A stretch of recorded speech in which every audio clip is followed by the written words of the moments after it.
Vamos a hablar sobre el papel de la mujer en el Código Civil a lo largo de la historia. Pilar, la publicación del Código Civil en 1889, ¿qué alcance tuvo respecto de la condición jurídica de la mujer? Uf. Nada más salir por promulgar el código ya hubo voces críticas de hombres, claro, todavía las mujeres no reivindicaban cuestiones de derecho civil, o la mayoría de las mujeres, en contra del tratamiento que el código hace sobre la mujer casada. No tanto soltera o viuda, porque, bueno, aunque también existen limitaciones a su capacidad de obrar, no son tantas como lo hace con la mujer casada. Y lo hace con la mujer casada justamente por la concepción que tienen de familia, y que la familia, como es la célula de la sociedad, pues tiene que estar bien organizada, tiene que estar bien ordenada, no tiene que haber problemas dentro, y para eso tiene que haber un cabeza de familia, y la ley decide que es el hombre. Claro, si falta ese cabeza de familia masculino, bien porque la mujer no se case o bien porque enviuda, pues ya está más relajada en cuanto a sus obligaciones. Es curioso que la palabra matrimonio, que viene a denominar la unión conyugal, en latín sea matris monium, que quiere decir el deber o la obligación de la mujer, cuando, sin embargo, el código incapacita a la mujer justo en el momento que se casa. Se casa y la incapacita. Si repasamos la sección segunda del Código Civil, a que se refiere a los derechos y obligaciones del marido y de la mujer, vemos claramente que la incapacita, o sea, la coloca en un lugar de inferioridad, un plano de inferioridad con respecto al hombre, como si fuera incluso una menor de edad. Es verdad que al principio parece otra cosa, porque el primer artículo dice que los cónyuges, es decir, los dos, tienen la obligación de vivir juntos, de guardarse fidelidad, de socorrerse mutuamente, es decir, parece que sean los dos en plena igualdad. Pero nada más seguir leyendo los artículos ya viene la decepción más absoluta, porque a continuación dice que la mujer tiene que obedecer al marido, dice que la mujer tiene que seguir el domicilio del marido. Eso significa que si la mujer tiene un trabajo, pues tiene que dejar el trabajo, porque si el marido se cambia de domicilio y de ciudad, solo se prevé una excepción en la que la mujer, si un tribunal así lo estima, puede eximirse de esa obligación cuando hay justa causa y cuando el traslado del marido es al extranjero o a ultramar. Además, entre las causas de separación que recoge el código, para la mujer se exige, o sea, una de las causas de separación es la infidelidad, siempre, mientras que para el hombre solo si esa infidelidad significa un escándalo público. A todo esto añade que la mujer necesita licencia del marido para comparecer en juicio, para comprar algún bien, salvo que sea para el servicio doméstico, ¿no?, que sea comida o cosas de estas. Para recibir un regalo, para aceptar un regalo, necesita la licencia del marido. Para vender bienes privativos suyos, porque el código reconoce, y así lo dispone en su articulado, que el marido es el representante de su mujer. Y ya el colmo de todos los colmos es cuando que significa una anulación de la personalidad de la mujer, cuando la mujer pierde su nacionalidad por el hecho de casarse con un extranjero. O sea, quiera o no quiera, lo disponga o no disponga, lo sepa o no lo sepa, pierde su nacionalidad. Solo la recupera cuando queda viuda y vuelve a España. Y aún es peor en el caso de que pierda su regionalidad, entre comillas, ¿no?, que ahí las repercusiones jurídico-políticas son grandes y graves. Bueno, hombre, la verdad es que lo que me estás contando, el Código Civil está claro que estaba regulado, ¿no?, en ese momento, en esa redacción de 1889, bajo un prisma patriarcal, claramente, ¿no?, y de sumisión a la mujer, por lo que veo. Pero respecto de los hijos, el asunto no era menor. Respecto de la patria potestad, El Código Civil de aquella época, en su redacción original, en el artículo 154, establecía que la patria potestad correspondía al padre y, en su defecto, a la madre. Lo cual ya era un avance, lo de en su defecto, porque en épocas anteriores, antes del Código Civil, ni eso. Pero vamos, prácticamente lo que estaba diciendo es que la patria potestad la tenía el padre sobre los hijos menores no emancipados. ¿Qué ocurría? Que el padre podía decidir cualquier cosa sobre los hijos sin tener que pedir opinión a la madre, podía decidir libremente él. Los juristas de la época decían, hombre, claro, pero si la mujer no manda sobre ella misma, ¿cómo va a mandar sobre otros, ¿no? Luego, además, establecía, decía, en su defecto, a veces puede la madre tener la patria potestad. ¿Cuál era ese defecto? Es decir, ¿en qué situación? Pues solamente cuando se quedaba viuda. En ese momento conservaba la patria potestad, pero fíjate, había un artículo, el 168, que establecía que si la mujer contraía nuevas nupcias, perdía la patria potestad, otra vez, porque algunos decían que era para salvaguardar los derechos hereditarios de los hijos menores, pero bueno, en realidad simplemente era porque no se le concedía a la mujer la patria potestad. Entonces, ¿qué ocurría? Que esa patria potestad pasaba a la familia del padre fallecido, a un consejo familiar, o incluso en algunos casos se podía otorgar la patria potestad a un juez o a un tribunal. Más casos. Si la mujer se separaba, porque la separación estaba prevista en ese momento, separación solamente, evidentemente, la madre perdía el derecho de visita de los hijos menores, no emancipados. Y ya con respecto a la tutela prácticamente estaba prohibida o vedada para la mujer. Había un artículo, que era el artículo 237, que prohibía o establecía que la mujer no podía ser tutora, no podía tener la tutela, salvo en algunos casos muy contados, pero incluso en las prohibiciones se establecía que no podían ser tutores ni el vago, ni el condenado a pena privativa de libertad, ni el concursado o quebrado no rehabilitado, ni el religioso, ni el extranjero que no vivía o no residía en España, ni la mujer. Es decir, la mujer estaba en ese saco de personas que no podían ser tutoras. Solo se le podía llamar a una mujer para ser tutora en casos muy, muy excepcionales, como por ejemplo respecto de, en el caso de, por ejemplo, que su marido, su cónyuge, se volviera loco, esa era la palabra que establecía el Código Civil, o que fuera sordomudo, es decir, en casos muy excepcionales.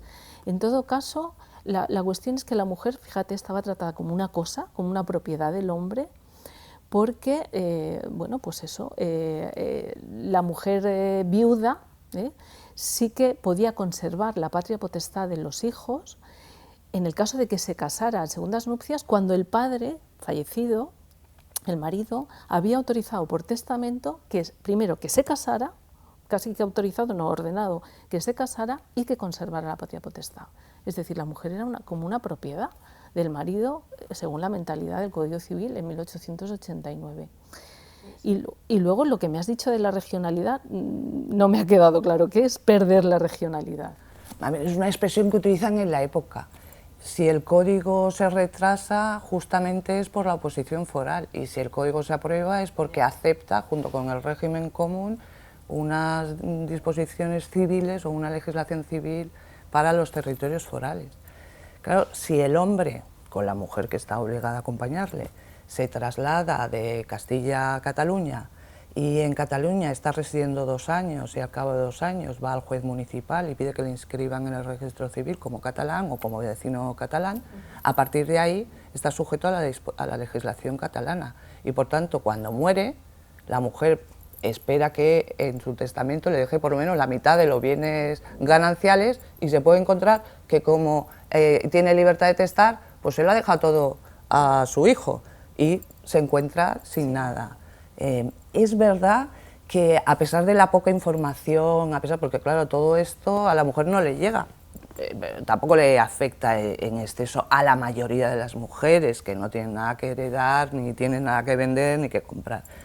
Pero hicieron una grandísima labor social escritores y escritoras, periodistas, bueno, hombres y mujeres, dramaturgos, que a través de las representaciones o de novelas van haciendo ver al público más sencillo o al público menos preparado las disposiciones del Código Civil o del Código Penal. Por ejemplo, Carmen de Burgos pues, publicó la novela en contra del artículo 438 del Código Penal, y Linares Rivas, creo que en una obra que se llamaba La mala ley, pues criticaba las disposiciones del Código justo en materia de sucesiones, porque decía, a ver, que los hijos hereden está bien, pero que hereden cuando los dos padres se hayan muerto, no que quieran heredar cuando uno de ellos sobrevive y entonces tiene que vender algo para poder pagar la parte de la madre. Y entonces él decía, es que si no se espera que los dos vivan, a que los dos mueran, eso no es heredar, eso es despojar. Y bueno, pues menos mal que todo esto parece que empieza a cambiar un poco con la Segunda República. Bueno, mujer, con la Segunda República es un punto de inflexión en todo esto, yo creo, ¿no? Porque la propia Constitución ya establece el principio de igualdad real, porque ya sabes tú que Cádiz ya había hablado del principio de igualdad y era la igualdad de los hombres, las mujeres ni existen, pero sí el artículo 25 ya establece la no discriminación por razón de sexo.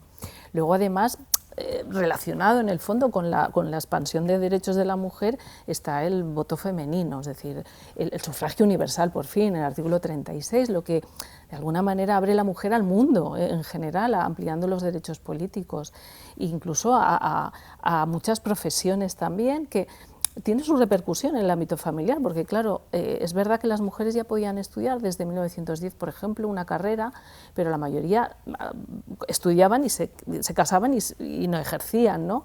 El tener derechos políticos animó a las mujeres a buscar una profesión, a ejercerlas, y de hecho se ampliaron profesiones en ese momento, y esto hacía que la mujer salía del ámbito familiar y por lo tanto no iba a cuidar a los hijos, ese rol, ¿no?, ya iba cambiando.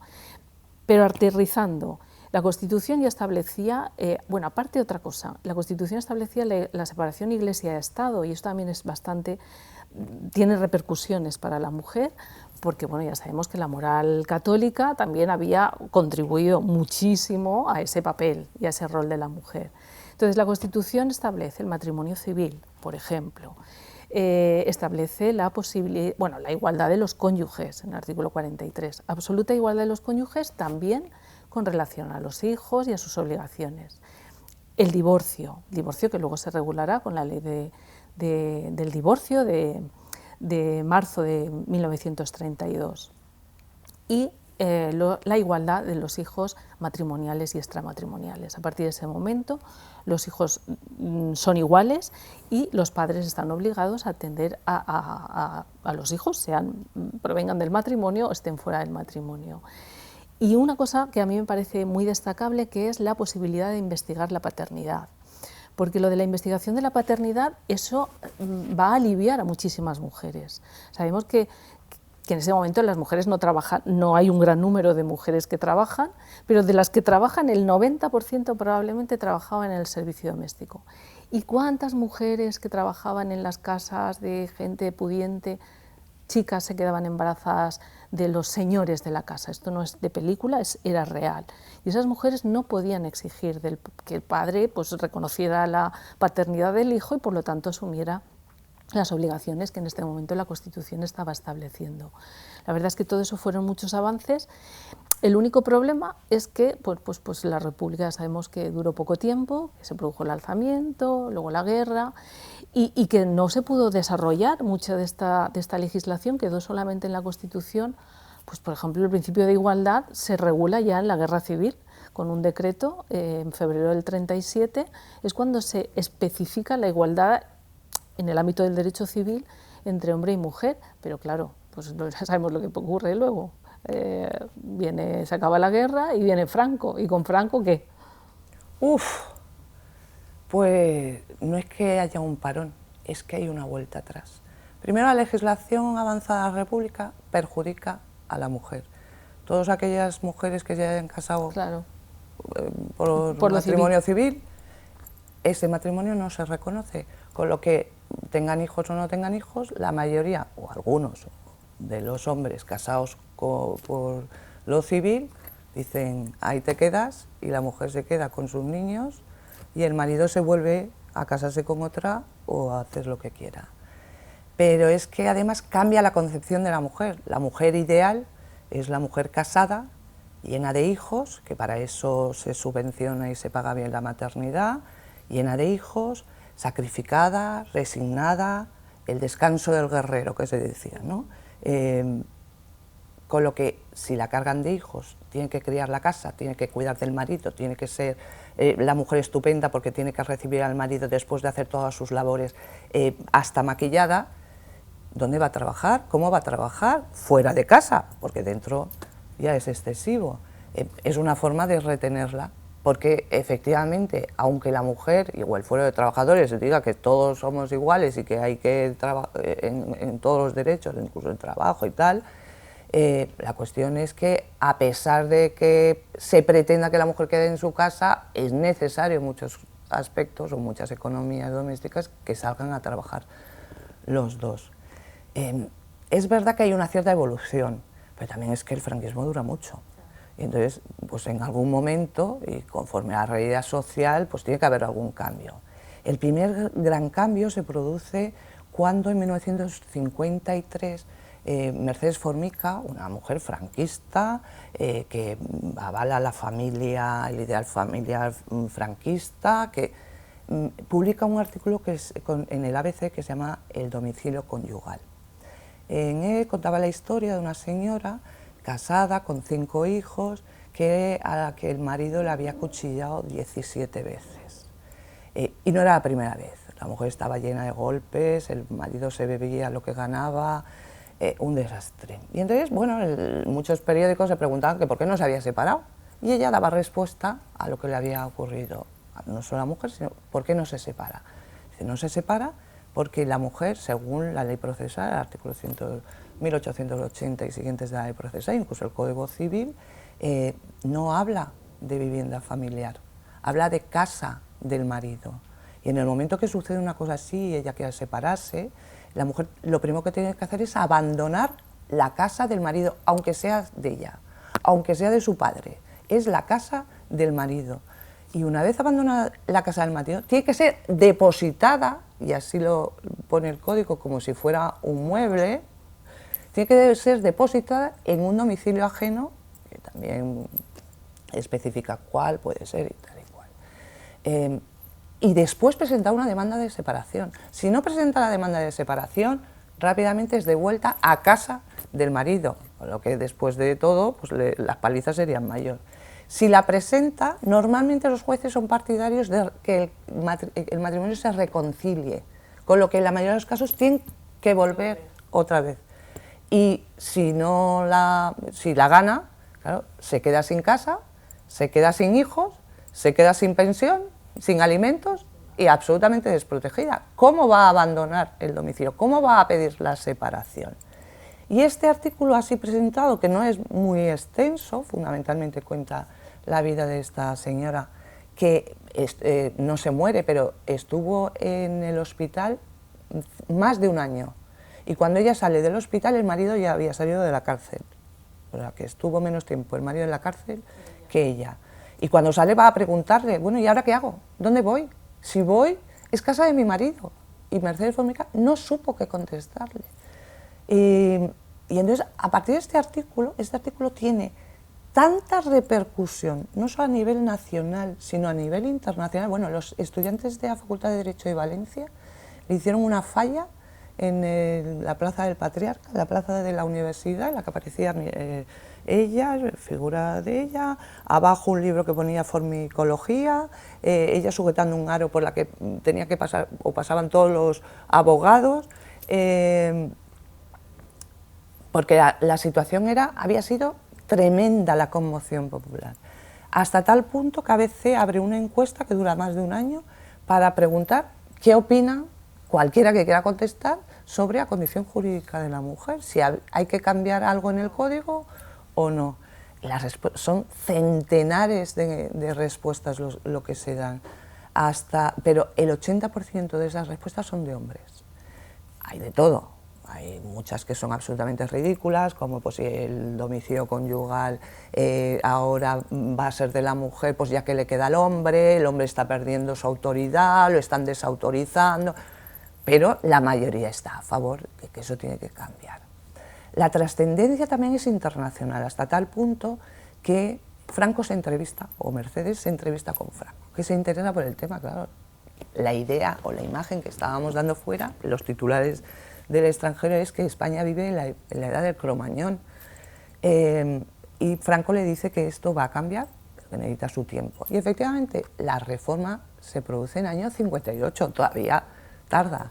Y como es consecuencia de ese movimiento que inicia Mercedes Formica, que ella de sí misma se decía que durante mucho tiempo que ejerció la profesión, se consideraba como un Cantinflas con faldas, porque todo lo que ocasionaba eran risas, pues se denominó la reformica, la reforma reformica. Y son grandes los avances que se producen en esta reformica. Claro, si lo miramos desde la perspectiva actual, no, pero en ese momento desaparece la palabra depósito, ya la mujer no se deposita. Aparece la vivienda familiar, el domicilio conyugal, desaparece casa del marido. Se reforma un artículo muy importante, 1413, creo recordar, por el que, con el primer código, si la reforma, el marido podía disponer de los bienes comunales sin el consentimiento de la mujer. Ahora ya, otra cosa es lo que hace, como dicen los juristas de la época, pero el código exige que el consentimiento de la mujer. La viuda casada pues, puede tener la patria potestad, bueno, hay algunas reformas. A partir del año 71, claro, la sociedad va cambiando y el régimen no, pero la sociedad sí, hay que adaptarse a las nuevas circunstancias. Y a partir del 71 se permite el ingreso a la primera mujer, la Comisión General de Codificación de la Salud Civil, que es María Telo, y gracias a sus trabajos y al de muchas otras que van a muchos congresos internacionales y fundamentalmente sobre la cuestión de la mujer en el derecho civil, hay otra gran reforma ya en el año 75 en la que desaparece la licencia marital, desaparece la obligación que tiene la mujer de obedecer al marido. Hay un artículo que es muy importante, que es el 61, porque dice que el matrimonio no puede significar limitación ninguna, que en realidad no es verdad. Y no es verdad porque todavía no se recoge o no se reconoce el divorcio. Con lo que, si una mujer se separaba legalmente, pero se iba, una vez ya separada legal, se iba con otro hombre y vivía con el que vivía, el marido le podía acusar de adulterio y por adulterio meterle a la cárcel, cosa que para el hombre no era tan grave, porque había un agujero, y es que el hombre, si no sabía que la mujer era casada, ya no cometía adulterio, con lo que encima... Ya. No, la verdad es que la situación se había mejorado, pero poco. Está claro que es a partir del 78, la Constitución, y sobre todo las dos grandes reformas del 81, que afectan a la patria potestad y a la filiación y al régimen económico matrimonial, y la ley del divorcio del 81.